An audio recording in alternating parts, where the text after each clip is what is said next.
మనకి brain stroke వచ్చినప్పుడు అది మైల్డ్ ఫార్మ్స్ ఉంటాయి, సివియర్ ఫార్మ్స్ ఉంటాయి. దానికి తగ్గట్టు మనకి లక్షణాలు కనిపిస్తాయి.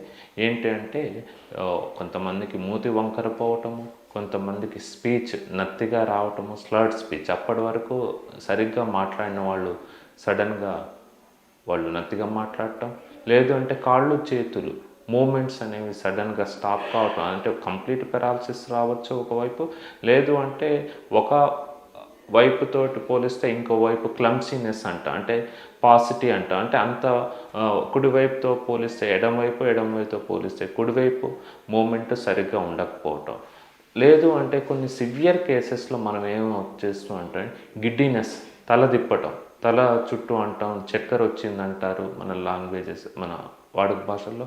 అట్లా తల తిప్పటం, సడన్గా కొంతమంది కూలబడిపోతారు, సడన్గా అన్కాన్షియస్ అయ్యి కోమా స్టేజ్లో అన్కాన్షియస్, ఆల్టర్డ్ సెన్సరీ, మన స్పృహలో ఉండరు, సడన్గా స్పృహ తప్పిపోవటం, లేదంటే ఫిట్స్ లాగా వస్తాయి, ఫిట్స్ లాగా కాళ్ళు చేతులు మనం ఫిట్స్ మూమెంట్ రావటం, ఇలాంటివి మనం చూస్తూ ఉంటాము ఈ బ్రెయిన్ స్ట్రోక్ లక్షణాలు. చిన్న వయసులో ఈ మధ్య కాలంలో మనం చిన్న వయసులో కూడా ఇలాంటి బ్రెయిన్ స్ట్రోక్స్ రావటం అనేది చూస్తూ ఉంటాం.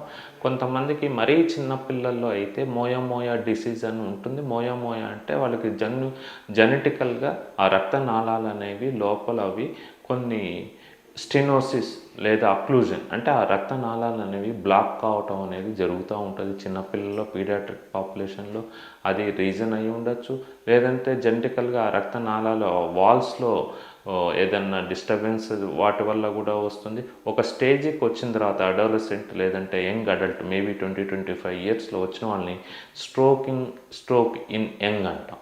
అది కొంతమందికి ఏదన్నా డిసీజెస్ వల్ల, కొంతమందికి లోపల ఉండే హార్ట్ ఇష్యూస్, లేదంటే గుండెకు సంబంధించిన కార్డియాక్ ఇష్యూస్ వల్ల కానీ, లేదంటే రీనల్ కిడ్నీ ఇష్యూస్ వల్ల కానీ అధిక రక్తస్రావం చిన్న వాళ్ళకనే చూస్తూ ఉంటాం మనం. అటువంటప్పుడు అధిక రక్తపోటు, లేదంటే బీపీ ఎక్కువ కావటం షుగర్ వల్ల, లేదంటే వాళ్ళకి కొలెస్ట్రాల్ ఇన్బర్త్ వాళ్ళకి కొలెస్ట్రాల్ ఎక్కువ ఉండటం వల్ల కూడా వాళ్ళకి చిన్న వయసులో బ్రెయిన్ స్ట్రోక్ వచ్చే అవకాశాలు ఉంటాయి.